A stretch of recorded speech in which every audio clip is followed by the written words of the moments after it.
ಪರಮ ಪೂಜ್ಯರಾದ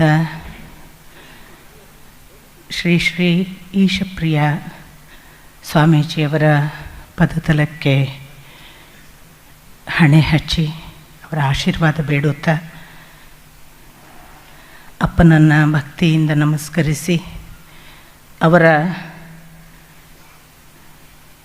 ನಿರಂತರ ಅನುಗ್ರಹವನ್ನು ಅಪೇಕ್ಷಿಸುತ್ತಾ ವೇದಿಕೆ ಮೇಲಿರುವ ಮತ್ತು ಪ್ರೇಕ್ಷಕರಾಗಿ ಆಸೀನರಾಗಿರುವ ಎಲ್ಲ ಹಿರಿಕಿರಿಯ ಪದತಲಕ್ಕೆ ಹಣೆ ಹಚ್ಚಿ ನಮಸ್ಕಾರ.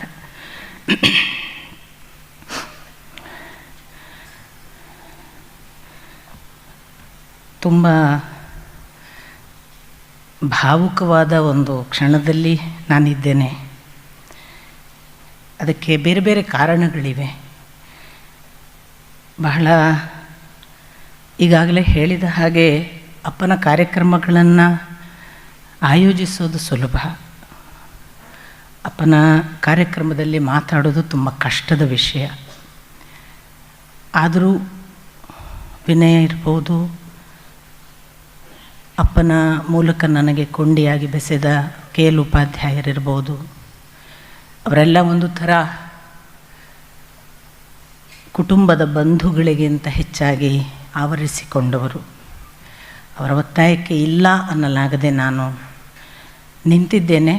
ಬಹುಶಃ ನಾನು ಏನನ್ನು ಹುಡುಕ್ತಿದ್ದೇನಲ್ಲ, ಆ ಹುಡುಕಾಟ ಇದು ಅಂತ ನಿಮಗೆ ಕಂಡರೆ ಸಾಕು.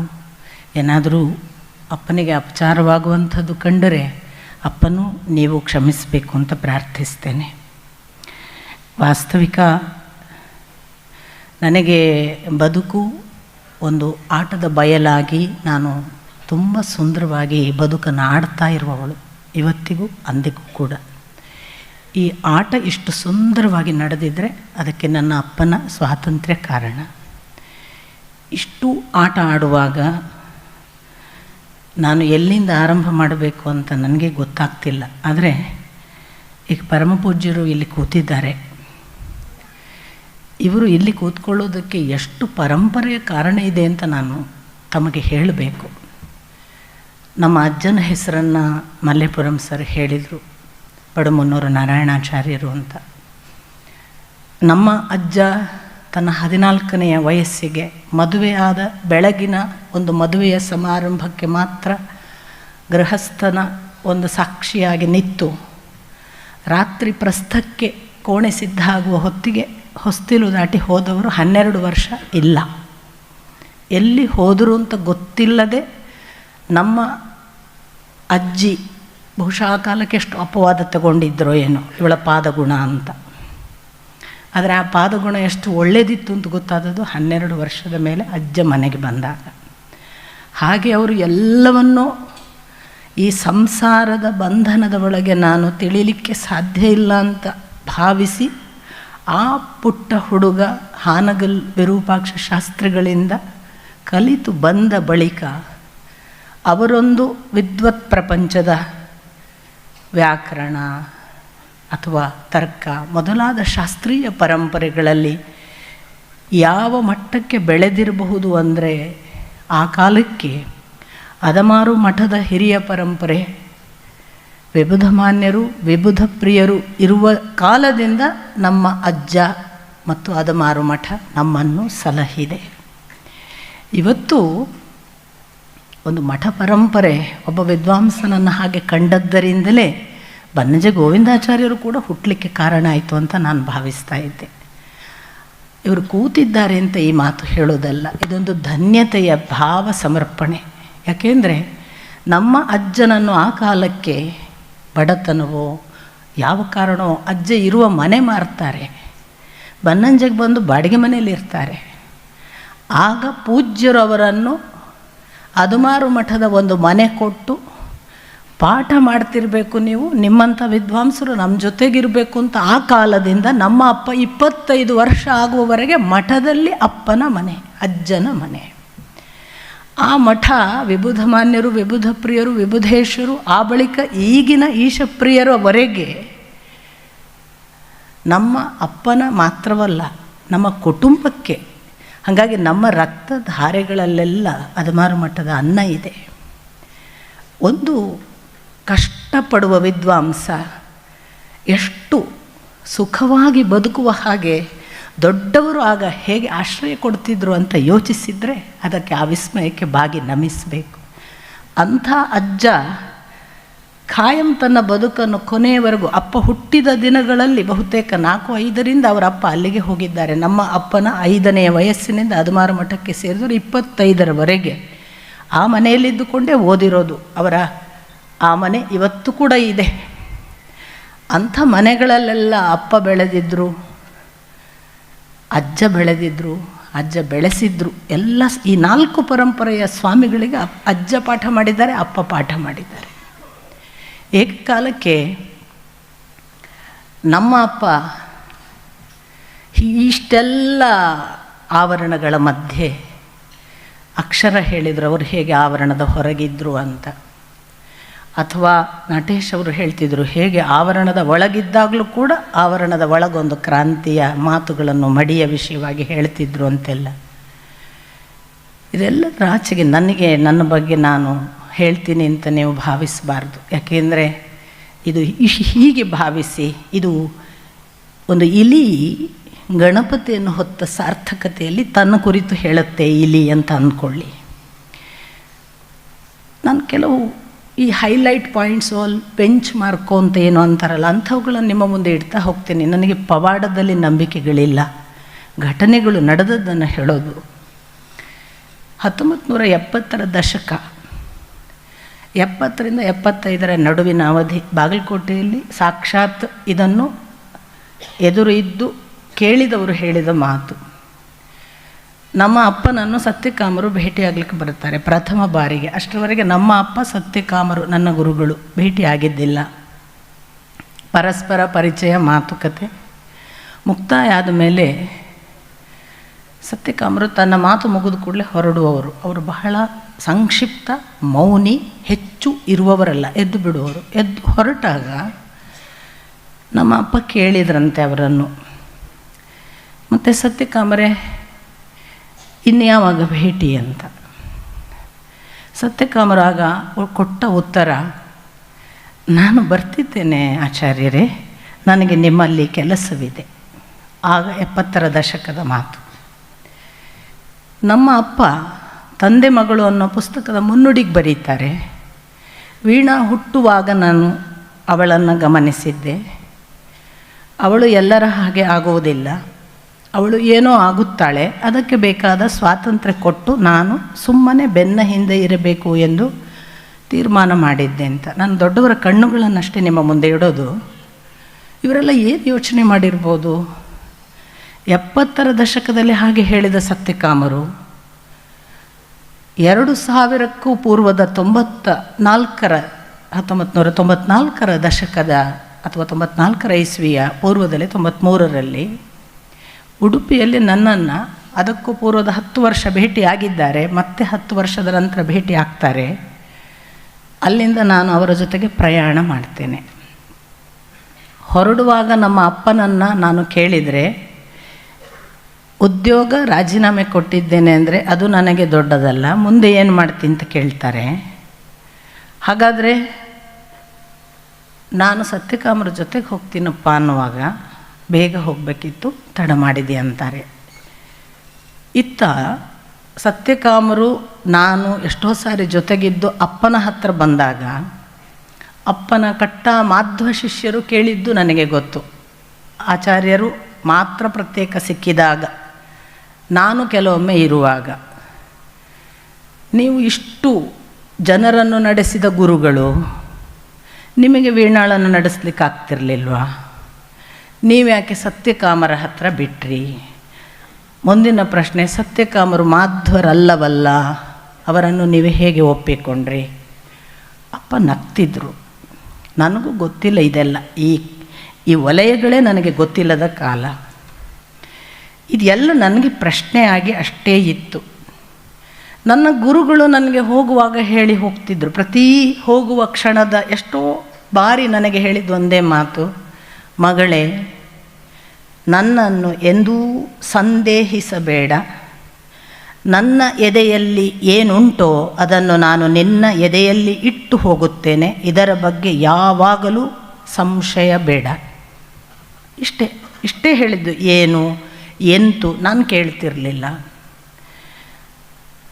ಅವರು ಹೊರಟು ಹೋದ ಮೇಲೆ ಬಹಳ ಜನ ನನ್ನನ್ನು ಇವಳು ತಂತ್ರ ಮಾರ್ಗದವಳು ಅಂತ ತಿಳಿದು, ನಿಮಗೆ ತಂತ್ರ ಪ್ರಯೋಗ ಬರ್ತಿರ್ಬೇಕಲ್ಲ, ಸಿದ್ಧಿ ಗೊತ್ತಿರಬೇಕಲ್ಲ, ಶಕ್ತಿ ಎಲ್ಲ ಗೊತ್ತಿರಬೇಕಲ್ಲ ಅಂತ ಬರ್ತಿದ್ರು. ನಾನು ಪ್ರತಿಯೊಬ್ಬರಿಗೂ ಹೇಳ್ತಿದ್ದೆ, ನೀವು ರಾಂಗ್ ಅಡ್ರೆಸ್ಸಿಗೆ ಬಂದಿದ್ದೀರಿ, ನೀವು ಸತ್ಯಕಾಮರ ಮನೆಗೆ ಬಂದಿದ್ದೀರಿ, ಅದೇ ಸತ್ಯಕಾಮರ ತಂತ್ರ ಮಾರ್ಗ ನನ್ನ ದಾರಿ ಅಲ್ಲ.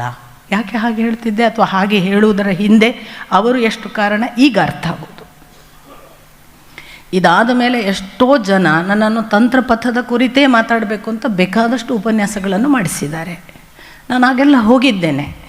ಅಭಿನವ ಗುಪ್ತನ ಮೇಲೆ ಮಾತಾಡು ಅಂದಾಗ ಮಾತಾಡಿದ್ದೇನೆ, ಅಥವಾ ತಂತ್ರಪಥದ ಒಟ್ಟು ನಡೆಯ ಬಗ್ಗೆ ಸತ್ಯಕಾಮರು ಏನು ಯೋಚನೆ ಇತ್ತು ಮಾತಾಡಿದ್ದೇನೆ. ಹಾಗೆಲ್ಲ ನನ್ನದು ಆಕಸ್ಮಿಕ ಉಪನ್ಯಾಸಗಳು. ನಾನೇನದು ನನಗೆ ಅನಿವಾರ್ಯವಾಗಿ ಬಂದಂತಹ ಯಾವುದೇ ಒತ್ತಡವಲ್ಲ. ಕಾಲಾಂತರದಲ್ಲಿ ನಾನು ನನ್ನ ಪಾಡಿಗೆ ಬೆಂಗಳೂರಿಗೆ ಬರುವಾಗ ನೋಡಿ, ಅಪ್ಪ ಹಾಗೇ ಇದ್ದರು.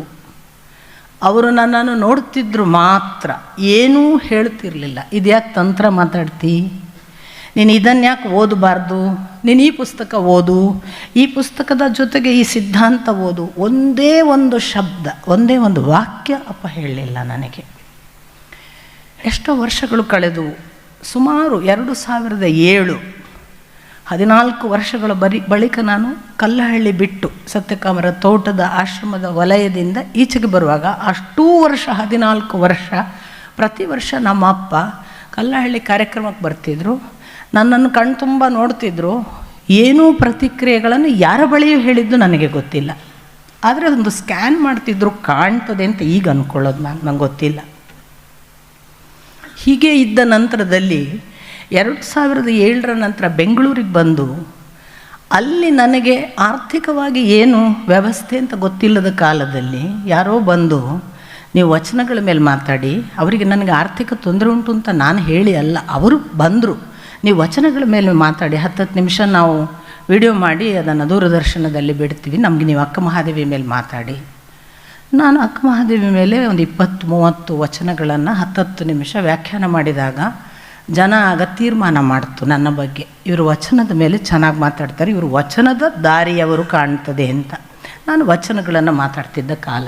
ಆಗಲೂ ಅಪ್ಪ ಎಷ್ಟು ದಿವಸ ಈ ವಚನ ಮಾತಾಡ್ತಿ, ವಚನವೇ ನಿನ್ನ ದಾರಿಯ ಅಂತ ಏನೂ ಪ್ರಶ್ನಿಸಲಿಲ್ಲ. ಹಾಗಂತ ನಾನು ಎಷ್ಟೋ ಸಾರಿ ನನ್ನ ಅಕ್ಕ ತಂಗಿಯಂದರು ನಾವು ಮಾತಾಡ್ಕೊಳ್ತಿದ್ದೆ, ಅಪ್ಪನಿಗೆ ಇಷ್ಟ ಉಂಟಾ, ಕಷ್ಟವಾ, ಒಂದು ದಿವಸ ಹೇಳಲ್ವಲ್ಲ ಅಂತ.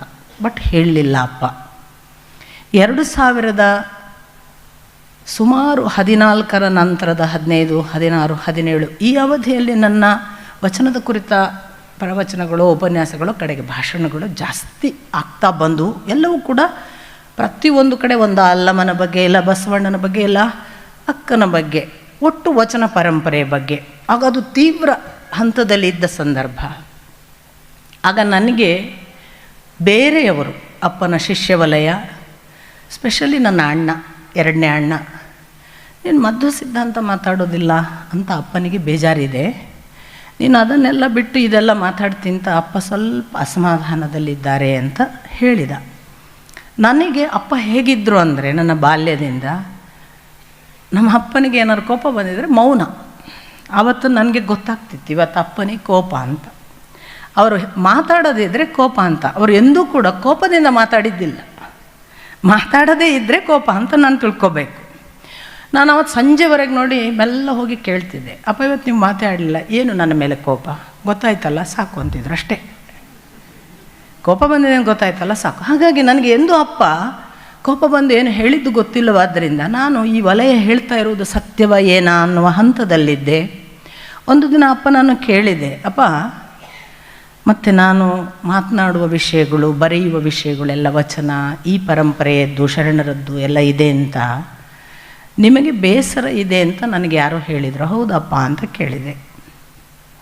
ನಮ್ಮಪ್ಪ ನಂಗೆ ಕೊಟ್ಟ ಉತ್ತರ, ನಾನು ಏನಾದರೂ ಹೇಳಿದ್ದೇನಾ, ನಾನು ಹೇಳುವವರೆಗೆ ನೀನು ತಲೆ ಕೆಡಿಸ್ಕೊಳ್ಬೇಡ ಅಷ್ಟೇ. ಮತ್ತು ಹಾಗೆ ಮುಂದುವರಿಯಿತು. 2019 ಒಂದು 19ನೇ ಇಸ್ವಿಯ ಡಿಸೆಂಬರ್ನಲ್ಲಿ ನಾನು ಒಂದು ಧರ್ಮಸ್ಥಳದಲ್ಲಿ ಒಂದು 20 ನಿಮಿಷದ ದೊಡ್ಡ ಸಭೆಯಲ್ಲಿ ಒಂದು 20 ನಿಮಿಷದ ಮಾತು ಆಡಿದೆ. ಅದು ಮರುದಿವಸಕ್ಕೆ 4 ಲಕ್ಷ ನೋಡುವ ಒಂದು ವಿಶೇಷ ಭಾಷಣವಾಗಿ ಬಿಡ್ತು. ನಾನೇನು ಪ್ಲ್ಯಾಂಡ್ ಅಲ್ಲ.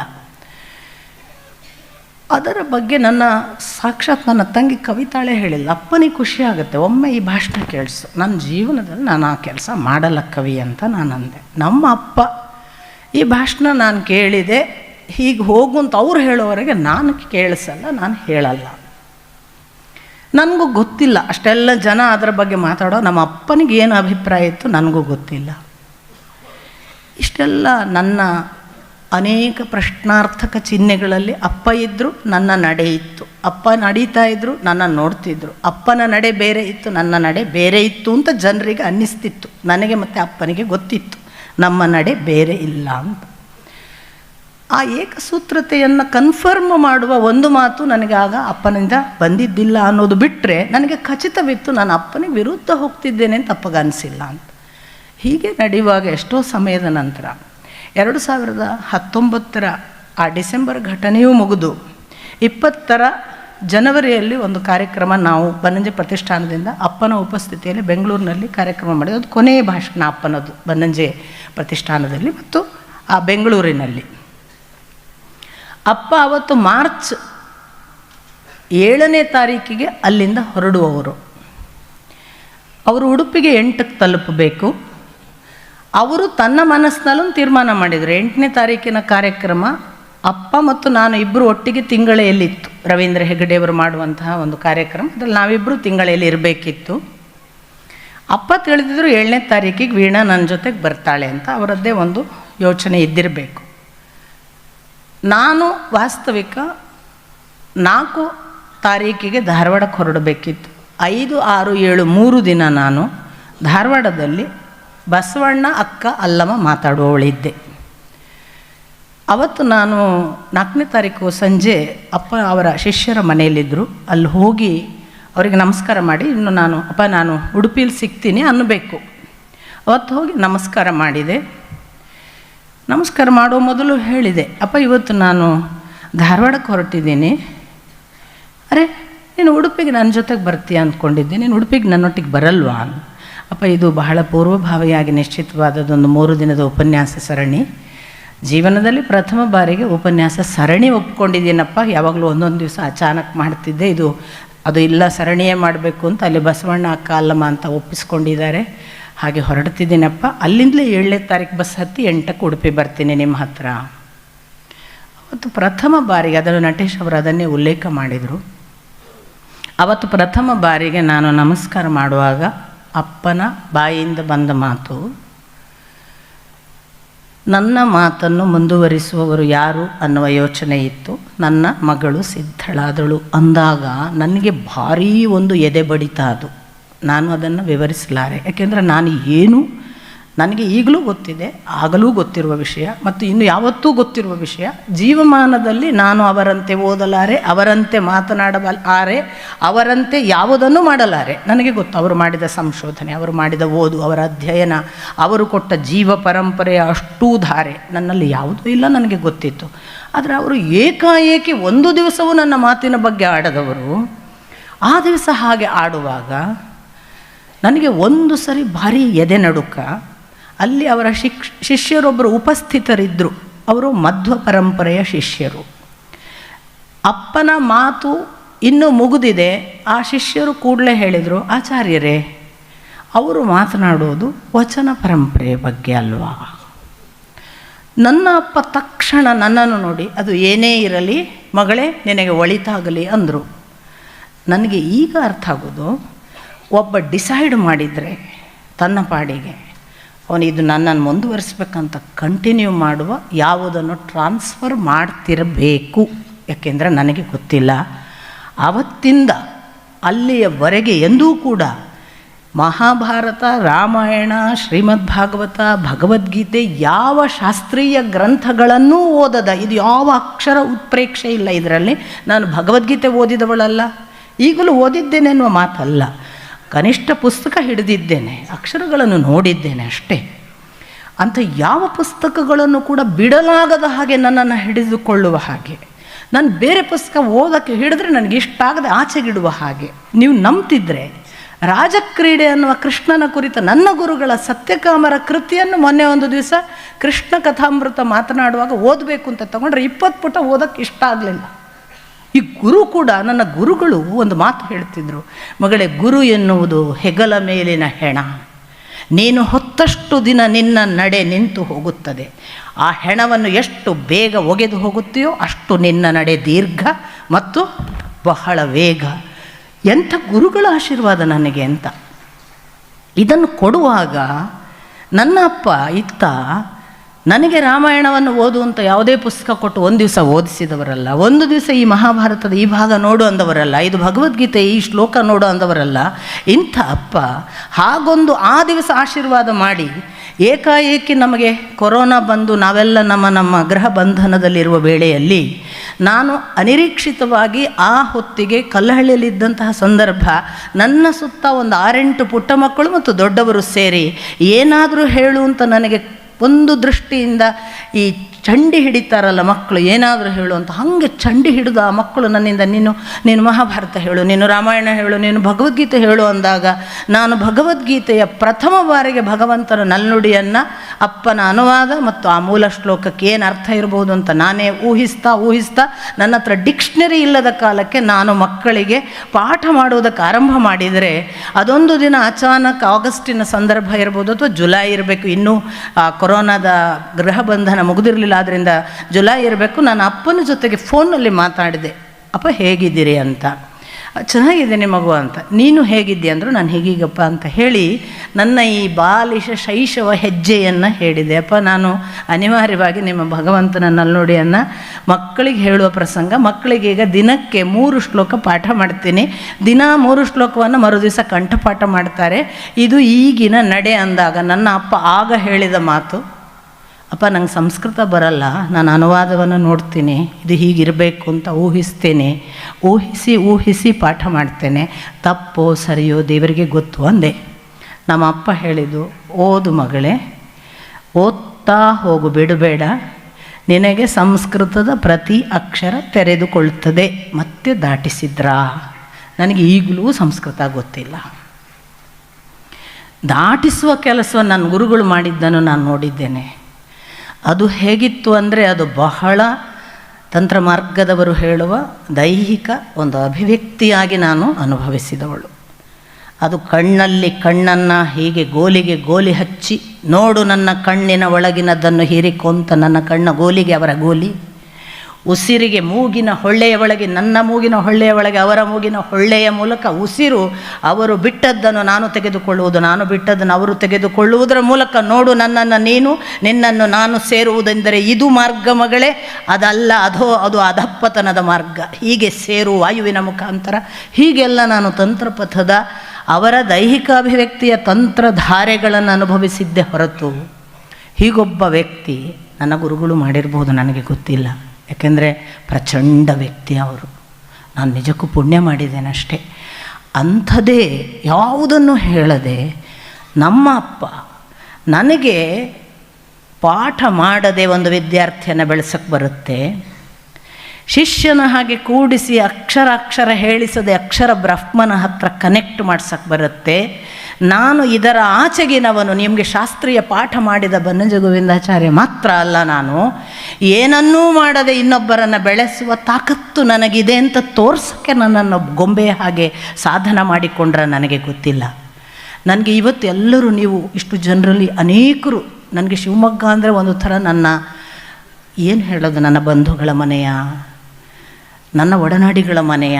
ಯಾಕೆಂದರೆ ಅಷ್ಟು ಪ್ರೀತಿಯಿಂದ ನಾನು ಯಾವ ಶಾಸ್ತ್ರೀಯ ವ್ಯಕ್ತಿಗಳ ಮುಂದೆ ನಿಂತರೂ ನನಗೆ ಏನೂ ಗೊತ್ತಿಲ್ಲದವಳು ನಾನು ಭಗವದ್ಗೀತೆ ಹೇಳುವಾಗ ನೀವು ಇಷ್ಟು ರೋಮಾಂಚನ ಆಗಿ ಕೇಳೋದು, ಕಣ್ಮುಂದೆ ಕಣ್ಣೀರ ಧಾರೆ ಹರಿಸೋದು, ಭಾಗವತ ಹೇಳುವಾಗ ನೀವು ಮೈ ಮರೆತು ನನ್ನನ್ನೇ ಬಂದು ಕೃಷ್ಣ ಕೃಷ್ಣ ಅಂದಾಗ ನಾನು ಚಡಪಡಿಸಿದ್ದೆಲ್ಲ ನೋಡಿದಾಗ ನಾನು ಪದೇ ನೆನಪು ಮಾಡಿಕೊಳ್ಳೋದು, ಅಪ್ಪ ಬಹಳ ಕೆಲಸ ಮಾಡಿದ್ದಾರೆ. ಇಲ್ಲಿ ನನ್ನದು ಏನೂ ಇಲ್ಲ, ಅವರಿಗೊಂದು ಟಾರ್ಗೆಟ್ ಇದೆ. ಮಕ್ಕಳಿಗೇನು ಕಲಿಸಿ ಹೋಗಲಿಲ್ಲ ಅಪ್ಪ, ಊರಿಗೆಲ್ಲ ಪಾಠ ಮಾಡಿದರು ಅಂತ ಜನ ಆಡ್ಕೊಳ್ತಿದ್ರು ನಮ್ಮ ಅಪ್ಪನ ಬಗ್ಗೆ. ಕಲಿಸಿದ್ದು ನನ್ನ ಅಪ್ಪನಿಗೂ ನನ್ನ ಅಜ್ಜ ಅಲ್ಲ, ಆದರೆ ಅಜ್ಜನಿಗೂ ಹೇಳಿದರು, ಸಿಂಹದ ಹೊಟ್ಟೆಯಲ್ಲಿ ನರಿ ಹುಟ್ಟತಲ್ರಿ ನಿಮ್ಮ ಮಗ ಅಂತ. ಅಪ್ಪ ಸುಳ್ಳು ಮಾಡಿದರು ಅದನ್ನು ಸ್ವಾಧ್ಯಾಯದ ಮೂಲಕ. ನಾನು ಸ್ವಾಧ್ಯಾಯ ಮಾಡುವ ಪ್ರಾಣಿ ಕೂಡ ಅಲ್ಲ, ನನಗೆ ಓದಿಯೇ ಗೊತ್ತಿಲ್ಲ. ನಾನು ಏನೂ ಓದದೆ ನನ್ನನ್ನು ಈ ಪರಿಕೃಷ್ಣನ ಹತ್ರ, ಈ ಪರಿಕೃಷ್ಣಾಂತರ್ಗತ ಮಾಡಬೇಕು ಇವಳಿಗೆ ಅನ್ನುವ ಹಾಗೆ ಒಂದು ಬೆನ್ನು ಹತ್ತಿ ನಡೆಸ್ತಾರಲ್ಲ, ಇದಕ್ಕೆ ಏನು ಹೇಳಬೇಕು ನನಗೆ ಗೊತ್ತಿಲ್ಲ.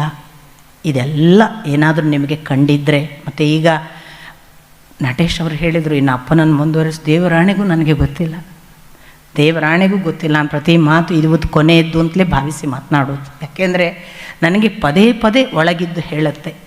ನಾನು ಬಾಲ್ಯದಲ್ಲಿ ಹೇಳಿದ್ದೆ, ತುಂಬ ಬಾಲ್ಯ ಅಂತ ಅಲ್ಲದಿದ್ದರೂ ನನಗೆ ಯೌವನದ ಪ್ರೌಢಾವಸ್ಥೆ. ನಾನು MA ಮುಗಿಸಿ MPhil ಮಾಡಿ ಒಂದು ದಿನ ನಾನು ಯಾವುದೋ ಸಂದರ್ಭದಲ್ಲಿ ಸಂತೋಷ್ ಕುಮಾರ್ ಗುಲ್ವಾಡಿಗೆ ಮುಖಾಮುಖಿ ಆದಾಗ ಗುಲ್ವಾಡಿಯವರು ಹೇಳಿದರು, ಆಯ್ತಲ್ಲ ಶಿಕ್ಷಣದ ವ್ಯವಸ್ಥೆ, ಇನ್ನು ಅಪ್ಪನನ್ನು ಮುಂದುವರಿಸು, ಅಪ್ಪನದ್ದೆಲ್ಲ ಓದಬೇಕು, ಅಪ್ಪ ಮಾಡಿದ್ದೆಲ್ಲ ದಾರಿ ನಡಿಬೇಕು ಅಂತ ನಿಂಗೆ ಅನಿಸಲ್ವಾ? ನಗಾಡಿದೆ. ಯಾಕೆ ನಗಾಡ್ತಿ? ನಿಂಗೆ ಅಪ್ಪನ ಹಾಗೆ ಆಗಬೇಕು ಅನಿಸಲ್ವ? ನಿಂಗೆ ಅಪ್ಪನ ನೋಡಿ ಏನು ಕಲಿಬೇಕು ಅನಿಸಲ್ವಾ? ನಾನು ಅಪ್ಪನನ್ನು ನೋಡಿ ಒಂದು ಕಲ್ತಿದ್ದೇನೆ ಅಂದೆ ನಾನು. ಆಗ ಏನು ಅಂತ ಕೇಳಿದರು ಅವರು. ಅಪ್ಪನ ಹಾಗೆ ಆಗಬಾರ್ದು ಅಂತ ಕಲ್ತಿದ್ದೇನೆ ಅಂದವಳು ನಾನು. ಹಾಗೆ ಅಂದವಳು ನಾನು.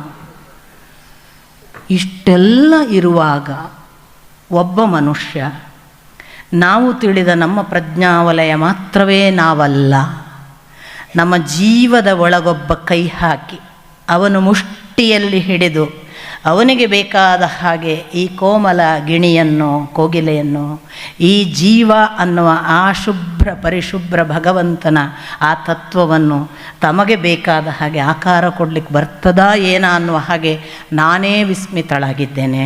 ನನಗೆ ಗೊತ್ತಿಲ್ಲ, ಇದು ನನ್ನ ದಾರಿಯ ಅಂತಲೂ ಗೊತ್ತಿಲ್ಲ. ಯಾಕೆ ಗೊತ್ತಾ? 20ನೇ ವರ್ಷ ಡಿಸೆಂಬರ್ 13 ನನ್ನ ಅಪ್ಪ ದೇಹತ್ಯಾಗ ಮಾಡಿದ ನಂತರ ಅಲ್ಲಿವರೆಗೆ ನಾನು ಮಾತಾಡ್ತಿದ್ದದ್ದೇ ಅಲ್ಲಮ್ಮ ಅಕ್ಕ ಬಸವಣ್ಣ ವಚನ, ಯಾವುದು ಬೇರೆ ಮಾತನಾಡಿದವಳಲ್ಲ. ಒಂದಿಷ್ಟು ಸಾಹಿತ್ಯ, ಅದು ಬಿಟ್ಟರೆ ಇನ್ಯಾವುದಾದ್ರೂ ಟ್ರೆಡಿಷನಲ್ಗೆ ವಿರೋಧವಾದ ಕ್ರಾಂತಿಯ ವಿಷಯಗಳು. ಈಗಲೂ ನನ್ನದು ಅದೇ ದಾರಿ, ಅದರಲ್ಲೇನು ಧಾಟಿಯಲ್ಲಿ ಬದಲಾವಣೆಗಳಿಲ್ಲ. ಆದರೆ ನಾನು ಈ ವಿಷಯವನ್ನು ಕೇಂದ್ರಿತವಾಗಿ ಮಾತನಾಡದೇ ಇರುವ 20ರ ಕೊನೆಯ 13 ದಿವಸದ ಅವರ ಉತ್ತರ ಕ್ರಿಯೆಯ ನಂತರದ ವೈಕುಂಠ ಸಮಾರಾಧನೆಯ ಮರುದಿನ 14ನೆಯ ದಿನ ನಾನು ಕೊರೋನಾ ಇದ್ದದರಿಂದ ಕಾರ್ನಲ್ಲಿ ಚಿಕ್ಕಮಗಳೂರು ಮಾರ್ಗವಾಗಿ ಈ ಬೆಂಗಳೂರಿಗೆ ಹೊರಡಬೇಕು ಅನ್ನುವ ನನ್ನ ಪ್ರಯಾಣದಲ್ಲಿರುವಾಗ, ನಿಮಗೆ ಆಶ್ಚರ್ಯ ಆಗುತ್ತೋ ಇಲ್ಲೋ ನನಗೆ ಗೊತ್ತಿಲ್ಲ, ನನಗಂತೂ ದಿಗ್ಭ್ರಮೆ. ನಾನು ಅದುವರೆಗೆ ಏನೂ ಮಾತಾಡದೇ ಇರುವಾಗ ನನಗೆ ಪ್ರಥಮ ಬಾರಿಗೆ ಇದೇ ಶಿವಮೊಗ್ಗದ ದತ್ತಾತ್ರೇಯ ಅವರು ನನಗೆ ಫೋನ್ ಮಾಡಿ, ವೀಣಕ್ಕ, ನಾವು ಒಂದು ಕಾರ್ಯಕ್ರಮ ಮಾಡ್ತೇವೆ, ನೀವು ರಾಮಾಯಣದ ಮೇಲೆ ಮಾತಾಡಬೇಕು. ಅಪ್ಪ ಹೋಗಿ 14ನೆಯ ದಿನಕ್ಕೆ ನಾನಿನ್ನೂ ರಾಮಾಯಣದ ಪುಟ ಓಪನ್ ಮಾಡಿದ್ದಿಲ್ಲ.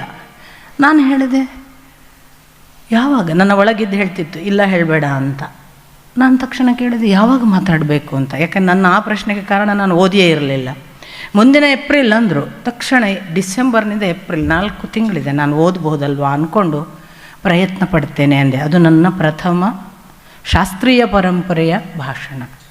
ಅವತ್ತಿಂದ ಇವತ್ತಿನವರೆಗೆ ವಚನಕಾರರನ್ನು ಮಾತಾಡಿ ಅಂತ ಕರಿಯೋರು ಎಲ್ಲಿ ಹೋದರು ಅಂತ ನಂಗೆ ಗೊತ್ತಿಲ್ಲ, ಕರಿಯೋರು ನಿಲ್ಲಿಸಿದ್ದಾರೆ. ಅಲ್ಲ, ನಾನು ಏನೂ ಪ್ಲ್ಯಾನ್ ಮಾಡಲಿಲ್ಲ ಅಂತ ನಾನು ನಿಮಗೆ ಹೇಳ್ತಾರೆ. ನಾನು ಯಾರಿಗೂ ಬರಲ್ಲ ಅಂದಿಲ್ಲ. ನನ್ನನ್ನು ವಚನ ಪರಂಪರೆಯವರು ಕರೆಯೋದು ನಿಲ್ಲಿಸಿದ್ದಾರೆ. ನನ್ನನ್ನು ಬೇರೆ ವಿಷಯಗಳಿಗೆ ಆಹ್ವಾನಗಳ ಮಾಡುವುದನ್ನೇ ನಿಲ್ಲಿಸಿ, ನೀವು ರಾಮಾಯಣವೇ ಮಾತಾಡಬೇಕು, ನೀವು ಭಾಗವತವೇ ಮಾತಾಡಬೇಕು, ನೀವು ಯಾರಪ್ಪ ಇವರಿಗೆ ಹೇಳಿದ್ದು? ಹಾಗಾಗಿ ಯಾರಪ್ಪನ ಅಪ್ಪ ಯಾವನೋ ಒಬ್ಬ ಇದ್ದಾನಲ್ಲ, ಅವನಿಗೊಂದು ಲೆಕ್ಕಾಚಾರ, ಅದಕ್ಕೆ ಒಪ್ಪಿಸಿಕೊಂಡ ಶಿಶು ನಾನು. ನಮ್ಮಪ್ಪ ನನಗೆ ವೀಣಾ ಅಂತ ಹೆಸರು ಇಡುವ ಹಿಂದೆ, ನೀನು ಕೇವಲ ನಾದವಾಗು, ನುಡಿಸುವವ ಬೇರೆ ಅಂತ ನನಗೆ ಅವರು ಸೂಚಿಸಿದ್ದಾರೆ ಅಂತಲೇ ನಾನು ಭಾವಿಸ್ತೇನೆ. ಅಂಥ ಎಲ್ಲ ಧನ್ಯತೆಗಳ ಜೊತೆಗೆ ಅಪ್ಪನ ಕಾರಣವಾಗಿ ನನಗೆ ಇಷ್ಟೆಲ್ಲ ಪ್ರೀತಿ, ಇಷ್ಟೆಲ್ಲ ಬಾಂಧವ್ಯ, ಇಂಥದ್ದೊಂದು ನಿಮ್ಮಂಥವರ ಅನುಗ್ರಹ, ಹಾರೈಕೆ, ಆಶೀರ್ವಾದ ಸಿಕ್ಕಿದೆಯಲ್ಲ, ಅದು ಅಪ್ಪ ಹೇಳುವ, ಮಗಳೇ, ಈ ಮತ, ಈ ಸಿದ್ಧಾಂತ, ಈ ಶಾಸ್ತ್ರ ಇವೆಲ್ಲ ಜನ್ಮ ಜನ್ಮಾಂತರದ ಆವೇಶಗಳು. ಜನ್ಮ ಜನ್ಮಾಂತರದ ಆವೇಶದ ಆಚೆಗೆ ನೀನು ಮಾಧ್ಯಳು ಅಲ್ಲ, ನೀನು ಸ್ಮಾರ್ತಳು ಅಲ್ಲ, ನೀನು ಯಾವ ಪರಂಪರೆಗೆ ಸಂಬಂಧಪಟ್ಟವಳೇ ಅಲ್ಲ. ಒಂದು ದಿನ ಹಿಂದೆ ಸ್ಮಾರ್ತಳಾಗಿದ್ದ ನೀನು ಇವತ್ತು ಮಾಧ್ಯಳಾಗಿರಬಹುದು. ಮುಂದೊಂದು ದಿನ ನೀನು ಮುಸಲ್ಮಾನಳೂ ಆಗಬಹುದು. ಜೀವಕ್ಕೆ ಇದು ಯಾವುದರ ಬಂಧನವಿಲ್ಲ, ನೀನು ಇದರ ಆಚೆಗೆ ನಡಿ ಅಂತ ನನಗೆ ಅವರು ಪದೇ ಪದೇ ಹೇಳಿದ್ದಾರೆ. ನಾನು ನಿತ್ಯ ನಡೆಯುವುದು ನಿಸ್ತ್ರೈಗುಣ್ಯೋ ಭವ ಅರ್ಜುನ, ವೇದವಾದ ರಥಾಃ ಪಾರ್ಥ. ಏ ಅರ್ಜುನ, ಇದೆಲ್ಲ ವೇದವಾದ ಮಾಡುವವರ ಒಂದು ಅದರಲ್ಲೇ ರತಿಸಿದವರ ಕಥೆ, ನೀನು ಅದರ ಆಚೆಗೆ ಹೋಗುವಂತ ಕೃಷ್ಣ ಹೇಳಿದ ಹಾಗೆ ನನಗೆ ಪದೇ ಪದೇ ಅಪ್ಪ ಕೃಷ್ಣ ಸಾನ್ನಿಧ್ಯವನ್ನು, ಕೃಷ್ಣನ ನೆನಪನ್ನೇ ಕೊಡ್ತಾರೆ. ಯಾವ ಮತತ್ರಯರ ನೆನಪನ್ನು ಕೊಡಲ್ಲ. ಯಾಕೆ ಗೊತ್ತಿಲ್ಲ. ಯಾವ ಸಿದ್ಧಾಂತಗಳ ಅಂಟಿಗೆ ನನ್ನನ್ನು ಕರ್ಕೊಂಡು ಹೋಗೋದೇ ಇಲ್ಲ ನಮ್ಮಪ್ಪ. ನನಗೆ ಮತ್ತೆ ಕೃಷ್ಣ ಪ್ರೇಮವನ್ನು, ಕೃಷ್ಣ ಮಾರ್ಗವನ್ನು, ಕೃಷ್ಣ ಸೆಳೆತವನ್ನು, ಕೃಷ್ಣನ ಚುಂಬಕ ಶಕ್ತಿಯನ್ನು ಕೊಡ್ತಾ ಕೊಡ್ತಾ ಅವನೇ ಹೇಳಿದ ನಿಸ್ತ್ರೈಗುಣ್ಯೋ ಭವಾರ್ಜುನ ಅನ್ನುವ ಮಾತಿನ ಹಾಗೆ. ಮಗಳೇ, ನನಗೊಬ್ಬ ಮಂಗಳೂರಿನಲ್ಲಿ ಅಭಿಮಾನಿ ಇದ್ದ. ನಾನು 40ರ ವಯದಲ್ಲಿರುವಾಗ ಅವ ಒಮ್ಮೆ ಕೇಳಿದ್ದ, ಸರ್, ನನ್ನ ತಂದೆ ಒಬ್ಬ ಹಿಂದೂ, ನನ್ನ ತಾಯಿ ಒಬ್ಬಳು ಕ್ರೈಸ್ತಳು, ನನಗೆ ಯಾವ ಧರ್ಮ? ನನ್ನ ಅಪ್ಪ ನನಗೆ ಅದನ್ನು ಹೇಳಿದ್ದು ಅವರು ತೀರಿಕೊಳ್ಳುವ 2 ದಿನದ ಮೊದಲು. ಮಗಳೇ, ಅವನು ಹೇಳಿದ್ದು ಎಷ್ಟು ಸರಿಯಾದ ಪ್ರಶ್ನೆ ಅಲ್ವಾ? ಜೀವಕ್ಕೆ ಯಾವ ಜಾತಿ? ಜೀವಕ್ಕೆ ಯಾವ ಜಾತಿ ಹುಡುಕು ಮಗಳೇ. ಇದು ಈ ಹೊರಗೆ ಕಾಣಿಸುವ ಯಾವ ಜಾತಿಯೂ ಅಲ್ಲದ ಒಂದು ಭಗವತ್ ತತ್ವದ ಜಾತಿಗೆ ಸಂಬಂಧಪಟ್ಟದ್ದು. ಅದರ ಜೊತೆಗೆ ನೀನು ಇರು ಅಂತ ನನಗೆ ಆಶೀರ್ವಾದ ಮಾಡಿದ್ದಾರೆ. ನಾನು ನನ್ನ ದಾರಿ ನಡೆಯುವ ಪ್ರಯತ್ನದಲ್ಲಿದ್ದೇನೆ. ನನ್ನ ದಾರಿ ಇಷ್ಟಕ್ಕೆ ನಿಲ್ಲಬಾರ್ದು ಅಂತ ಕೂಡ ನೀವು ನನ್ನನ್ನು ಹರಿಸ್ಬೇಕು. ಏಕಕಾಲಕ್ಕೆ ಅಪ್ಪ ಎಷ್ಟು ಎತ್ತರ ಇದ್ದರು ಅಂತ ಕೂಡ ನನಗೆ ಅರ್ಥ ಆಗುತ್ತೆ. ಅಪ್ಪ ಯಾವ ಮಟ್ಟಕ್ಕೆ ಹೇಗೆಲ್ಲ ನಡೆಸ್ತಾರೆ ಅನ್ನೋದನ್ನು ನೋಡಿದಾಗೆಲ್ಲ ನನಗೆ ಈಗಿನ ಈ ಕ್ಷಣದವರೆಗೂ ಕೂಡ ಪ್ರತಿದಿನ ಅವರು ಇದ್ದು ನಡೆಸುವ ಎಷ್ಟೋ ಅನುಭವಗಳನ್ನು ಅವರು ನನಗೆ ಕೊಟ್ಟಿದ್ದಾರೆ. ನಾನೆಲ್ಲ ಆ ಕೃತಕೃತ್ಯ ಭಾವದಿಂದ ಓಂ ಕೃತೋಸ್ಮರ ಕೃತಂ ಸ್ಮರ ಅಂತ ಒಂದು ಮಾತನ್ನು ನನಗೆ ಅಪ್ಪ ಹೇಳಿದ ಧಾಟಿಯೇ ಬಹಳ ವಿಶೇಷ. ಅದನ್ನು ಹೇಳಿ ನಾನು ಮುಕ್ತಾಯ ಮಾಡ್ತೇನೆ. ನನ್ನ ಜೀವನದಲ್ಲೆಲ್ಲ ನಾನು ಬಾಲ್ಯದಿಂದ ನನಗೆ ಗೊತ್ತೇ ಇಲ್ಲದೆ ಒಂದು ಭಜನೆ ನನ್ನಲ್ಲಿ ಇರ್ತಿತ್ತು. ಅದು ಯಾವುದಾದ್ರೂ ನನಗೆ ಗೊತ್ತಿಲ್ಲದೆ ಅನ್ಕಾನ್ಷಿಯಸ್ ಒಂದು ಹಾಡು ನಾನು ಹಾಡ್ತಿರ್ತಿದ್ದೆ. ಅದು ಸಾಮಾನ್ಯವಾಗಿ ದೇವರ ನಾಮ. ಆದರೆ ನಾನು ಬಹುಶಃ ನನ್ನನ್ನು ಅಪ್ಪ ಅದಕ್ಕೆ ವೀಣಾ ಅಂತ ಕರೀತಿರಲಿಲ್ಲ, ನವಿ ಅಂತ ಕರೀತಿದ್ದೆ. ಉಲ್ಟಾ ನಾನು ಅಂತಲ ಎಲ್ಲಕ್ಕೂ ಉಲ್ಟಾ ಇವಳು, ಆದ್ದರಿಂದ ನವಿ ಅಂತ ಕರೆದ್ರೂ ಗೊತ್ತಿಲ್ಲ. ನನ್ನ ಭಜನೆ ಕೂಡ ನಾನಿನ್ನ ಧ್ಯಾನದೊಳಿರಲು ಅಂತ ನಾನು ಹಾಡ್ತಿರಲಿಲ್ಲ, ನೀ ನನ್ನ ಧ್ಯಾನದೊಳಿರಲು ಅಂತ ಭಗವಂತಂಗೆ ಹಾಡ್ತಿದ್ದೆ. ಅನ್ಕಾನ್ಷಿಯಸ್ ಹಾಡುವಾಗೆಲ್ಲ ಅಂತೂ ನೀನನ್ನ ಧ್ಯಾನದೊಳು, ನನ್ನ ನೀನು ಮರೆತರೆ ಅಂತ ಅವನಿಗೆ ಹೇಳೋದು, ನಿನ್ನ ನಾನು ಮರೆತರೆ ಅಲ್ಲ. ಈ ಥರ ಹಾಡ್ತಿದ್ದೆ ನಾನು. ಅದು ಯಾಕೋ ಅದು ಎಷ್ಟು ಕಾನ್ಷಿಯಸ್ ಆಗಿ ತಿದ್ದಬೇಕು ಅಂದರೂ ನನ್ನ ನಿದ್ರೆಯಲ್ಲಿ ನನ್ನ ಕನಸಲ್ಲಿ ಎಚ್ಚರಾಗೋ ನಾನು ಉಲ್ಟನೇ ಹಾಡ್ತಿರ್ತಿದ್ದೆ. ಅದನ್ನು ಒಂದು ದಿವಸ ನಮ್ಮ ಅಪ್ಪನ ಜೊತೆಗೆ ತಲೆಗೆ ಎಣ್ಣೆ ಮಸಾಜ್ ಮಾಡ್ತಾ, ಅಪ್ಪ ನನಗೆ ಹೀಗೆ ಒಂದು ಗೊತ್ತೇ ಇಲ್ಲದೆ ಒಂದು ಚಾಳಿ ಇದೆ, ಅದು ದೇವರಿಗೆ ಅಪಚಾರವೋ ಏನೋ, ನಾನು ಪದೇ ಪದೇ ಹಾಡುವಾಗ ನೀನನ್ನ ಧ್ಯಾನದೊಳಿರಲು ಅಂತ ಹಾಡ್ತೇನೆ, ನನ್ನ ನೀನು ನೆನೆಯದಿದ್ದರೆ ನಿನಗೆ ಆಣೆ ಅಂತ ಅವನಿಗೆ ಹೇಳ್ತೀನಿ, ನಾನು ಅವನನ್ನು ನೆನೆಯೋದು ಬಿಟ್ಟಪ್ಪ ಈ ಥರ ಹಾಡ್ತೀನಿ, ಇದು ಹೀಗೆ ಆಗಬಾರ್ದಿತ್ತೇನೋ ಅಂತ ನಂಗೆ ಅನಿಸುತ್ತೆ, ಅದನ್ನು ನಿಮ್ಮ ಹತ್ರ ಇವತ್ತು ಕೇಳೋದು ಅಂದೆ. ಅಪ್ಪ ತಕ್ಷಣ ಹೇಳಿದರು, ಮಗಳೇ ಉಪನಿಷತ್ತು ಏನು ಹೇಳಿದೆ? ಓಂ ಕೃತೋಸ್ಮರ ಕೃತಂ ಸ್ಮರ. ನೀನು ಸ್ಮರಿಸಿದರೆ ಸಾಲೋದಿಲ್ಲ, ಅವನು ಸ್ಮರಿಸಬೇಕು. ಅವನು ಸ್ಮರಿಸಬೇಕು ಅನ್ನೋದನ್ನು ನಿನ್ನ ಜೀವ ಅವನಿಗೆ ಕಮಾಂಡ್ ಮಾಡಿದರೆ ಏನು ತಪ್ಪು ಅಂದರು ನಮ್ಮ ಅಪ್ಪ. ಇದು ಇಂಥ ಎಲ್ಲ ಧನ್ಯತೆಗಳುಳ್ಳ ಈ ಜೀವವನ್ನು ಯಾವ ಮಟ್ಟಕ್ಕೆ ಒಬ್ಬ ವಿಸ್ತರಿಸಬಹುದು ಅನ್ನುವ ಆ ಮಹಾ ಅಶ್ವತ್ಥವೋ ಆಲವೋ ಅಂಥ ವಿಶಾಲ ಮನೋಭಾವದ ನನ್ನ ಅಪ್ಪ ನನ್ನನ್ನು ಇಲ್ಲಿವರೆಗೆ ನಡೆಸಿದ್ದಾರೆ. ನಾನು ಆಟ ಆಡ್ತಾ ಕೂಡ ಕೆಟ್ಟ ಬಯಲಿಗೆ ಹೋಗದ ಹಾಗೆ, ಕೆಟ್ಟ ಜನರ ಸಹವಾಸಕ್ಕೆ ಹೋಗದ ಹಾಗೆ, ಒಳ್ಳೊಳ್ಳೆಯವರ ಸತ್ಸಂಗ ಆಗುವಾಗ ನೀವು ಇಲ್ಲಿ ಬಂದವರು ಎಷ್ಟು ಜನ ನನ್ನ ಜೊತೆಗಿದ್ದೀರಿ ನಂಗೆ ಗೊತ್ತು. ಅಂಥವರ ಎಲ್ಲರ ಸತ್ಸಂಗ ಕೊಟ್ಟಿದ್ದಾರೆ. ಅದರ ಪುಣ್ಯವಾಗಿ ನಾನು ನಿಮ್ಮ ಜೊತೆಗಿದ್ದೇನೆ.